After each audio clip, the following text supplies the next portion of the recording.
So, counsel, have you received all discovery? Judge, I have. I'm here because Ms. Mendoza requested that I withdraw. And in the past, I had always brought those to the court's attention. I generally see the court reject it. But recently, the new thing that is done over at the jail is they request you withdraw. Then they file a bar complaint against you. And then 20 hours later, as a lawyer, they reject the bar complaint. They end up getting another lawyer who doesn't do any better. And you've spent 20 hours of your time. I've done this 2 to 3 times in the Oh, last. no, here's the thing. Ms. Mendoza? Mm-hmm. Hi, how old are you? I'm 31. All right, so if you want an attorney, then if you want a different attorney, you need to hire an attorney. Do you understand? Okay, I understand, but he's basically telling me like these classes don't. No. Here's the thing. Let me explain something to you. Mhm. And this is me talking to you as somebody who's been a defense attorney, somebody who's been a prosecutor. Sometimes I would have clients who would think that what they're telling me would help their case. And it wouldn't. It had nothing to do with the price of peaches. But it's always nice for clients to take classes while they're in custody, to try to get their life in order, so that maybe if an agreement is worked out, that's something that can be presented to the judge. In this court, this is the process. I make sure that the defense has all of the discovery. What does that mean, discovery? It means that he's been given everything that the state has about your case so that he can properly prepare for your case. Then I require that the state make an offer to the defense, and then the defense is ethically obligated to present that offer to you, and then you can either reject it or accept it. If you accept it, then there will be a plea agreement. I will accept the plea. If you reject it and you all are not able to come to an agreement, then it will be set for trial. Here's the problem that I see a lot with people who are charged with cases. They think that attorneys, all we do is talk. They don't think there's anything behind that. But guess what? Every attorney that you see in here, one at least has an undergraduate degree. Then they had to go to law school. And when you see attorneys talking, there's knowledge about the legal world and experience based upon their life and based upon what they have done. So just like you wouldn't go to a doctor if you needed a heart surgery, I guarantee you wouldn't be telling that doctor, and I know you're not listening to me, but I don't believe you would be telling that doctor how to do a heart surgery. I don't think you'd be handing to that doctor and saying, hey, let me show you this paperwork where I went to go to listen to somebody speak about something. And you wouldn't expect that heart surgeon to say, you know what, you're right. This is how I'm going to do that surgery. But for some people, some reason, people feel the legal profession, just anybody can do it. And you know what? If anybody could be in. It's funny how people think swapping lawyers is like changing socks, like a new pair will fix the mess they walked into. You wouldn't tell a heart surgeon how to cut you open, but somehow everyone on trial thinks they're a part-time lawyer after one jailhouse story. The attorney already put in years of grinding through school and law to defend you, while you're still fumbling through excuses. Changing lawyers won't change the facts. You can't duct tape a sinking ship and call it a yacht. In the legal profession, then we wouldn't have law schools, and then anybody could have their bar card and anybody could do what attorneys do. So what I'm telling you is, this is not Burger King. If you want your own attorney, that's the way to get Burger King service. The way you want it, you go out and hire an attorney. And I guarantee you, when you hire that attorney, he or she will tell you there are a few things that as a defendant, you have a choice over. You have a choice. Am I going to testify at trial or not? Am I going to accept a plea bargain or not? Those are some of your choices. But trial strategy, that's not within your purview. That's solely within the defense attorney's purview. So this attorney is willing to speak to you. This is the attorney who's been appointed to represent you. But what I can tell you is this train is going to keep moving. You understand? Yeah. So all discovery has been received. State, were you able to tender an offer? Were you able to talk to your attorney about the offer that was tendered? Yes, we talked about it. Do you need more time to talk to him about the offer? Oh, yeah. And All right, so if y'all will sit in the box and he will talk to you, then you can reapproach council. Yes, sure. Thank you. 380, State of Texas versus Samantha Mendoza. Can I have parties announced for the record for the state? Defense, Eddie Bravanek. are you Samantha Mendoza? Yes, Your Honor. Counsel, have you received all of the discovery? I have, Your Honor. Did you review it with your client? I did, Your Honor. Court will find that the state is in compliance with discovery. Ms. Mendoza, did you review the document entitled True Bill of Indictment with your attorney? Did you understand it? Yes, Your Honor.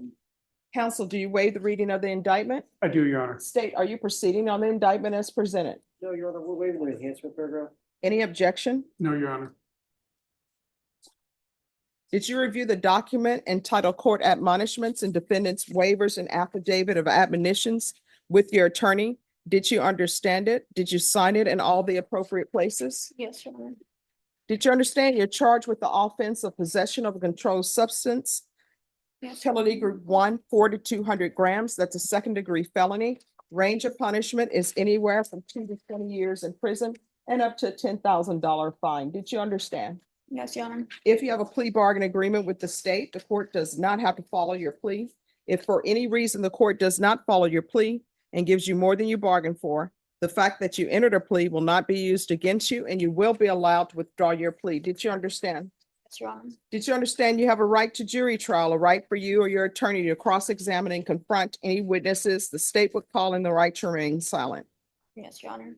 Did you understand by entering this plea bargain agreement, you were giving up those rights? Yes, Your Honor. And did you intend to give up those rights and enter into a plea in this case? Yes, Your Honor.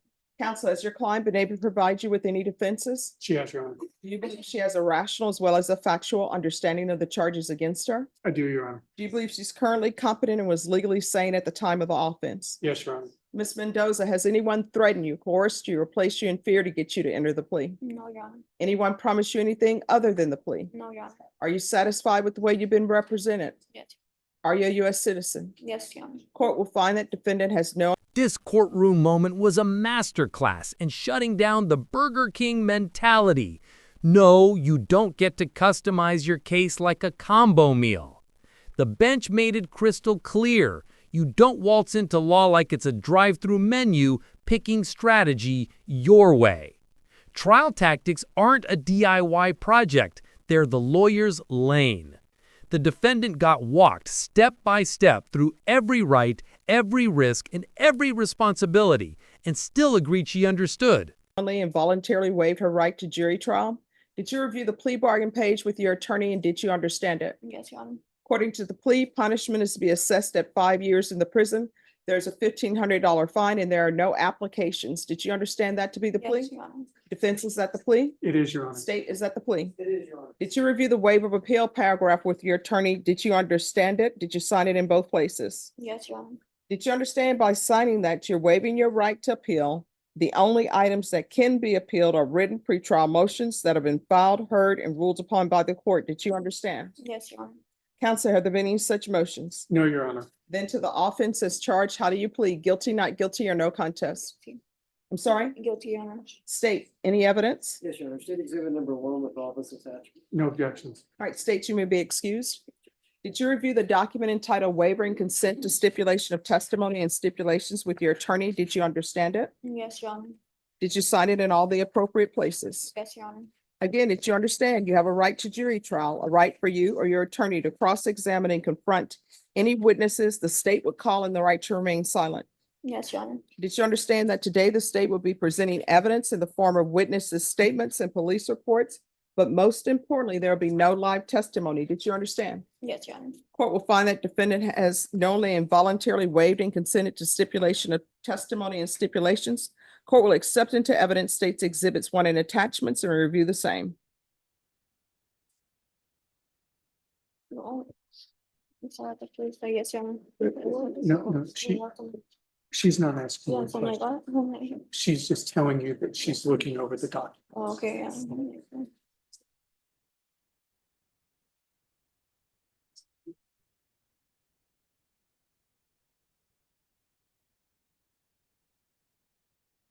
Again, if she answers questions, listen to what she says, and answer that question. You Yeah, don't I was understand. supposed to, I just thought you were. Yeah.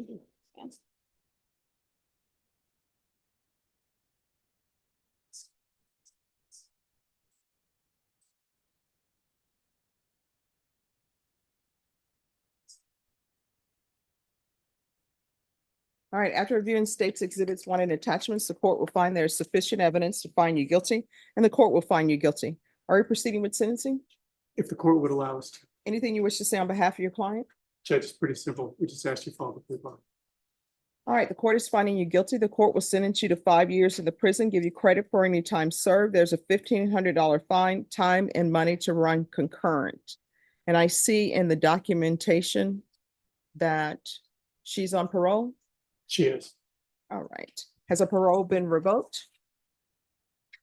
They're waiting for me to handle these charges. All right. Well, I can ask that this sentence run concurrent with parole. However, I have no jurisdiction to force them to do that. If they decide not to do it, they don't have to do it. Do you understand? Yes, Your Honor. All right, this will run concurrent. This was the legal version of game over, thanks for playing. The court walked her through every single right, like it was a step-by-step tutorial, and she still slipped with an "I guess," like this was optional small talk. Nope, this isn't a coffee order, it's a felony plea. The judge made sure there was zero wiggle room. Rights explained, documents signed, plea confirmed, and boom, 5 years, $1,500 fine, done. With parole. Thank you, Your Honor. I'm assuming it's the case that the state, the enhancement, 2021 CR 11775. And there's also, according to this police report, there was an evading as well, and I don't have an evading case number. All right, thank you. All right, anything else with regards to sentencing? No, Your Honor, thank you. Did you review the document entitled Trial Court Certification of Defendant's Rights to Appeal with your attorney? Did you understand it? Yes, And did you sign it? yes, Your Honor. Because this is a plea bargain agreement, because I followed your plea bargain agreement, and because you waive your right to appeal, you do not have the court's permission to appeal. Because this is a felony conviction, you're not allowed to own or possess any weapons or ammunition. If you have a question over what a weapon or ammunition is, you'll need to speak to an attorney. Do you understand? Yes, Your Honor. All right, we can go off the record. How old are you? I'm 31. You're 31. Do you have any children? No. All right, so here's the thing. You're 31. You still have a chance to improve your life. You got to start making a decision. Do you want to still continue to live this chaotic lifestyle or not? The vehicle you were in, think about it, had no steering column because somebody had stolen it. Yeah. The window is busted out. And that's the vehicle you're driving around in. You know? So either you're going to continue to use drugs, continue to do this craziness, and guess what? If you come back to a felony court, depending on the level of felony, your minimum sentence is going to be 25 years. And you need to ask yourself, whatever you're doing in the free world that is against the law, is it worth potentially 25 years of your life? If it is, you'll do it. And guess what'll happen? You will wake up, you will find a majority of your life has been spent in prison. You understand? Yes. And if a majority of your life is spent in prison, it's not your attorney's fault. It's not the judge's fault. You know whose fault it is? Yes. All right. So when you go back to prison, try to improve yourself. If you don't have your GED, get your GED. If you don't have a college degree or have any type of trade, you can get that. It's free at the prison. You understand? Yes. That whole exchange was the courtroom equivalent of a reality check wrapped in sarcasm. The judge basically held up a mirror and said, "Look at yourself. You're 31, cruising around in a busted-up stolen car with no steering column like that's a normal Tuesday. Keep this up, and the state's got a 25-year retirement plan waiting for you in prison. No sugarcoating, no excuses. Just a blunt reminder that if you end up wasting your life behind bars, you don't get to blame lawyers, judges, or the system.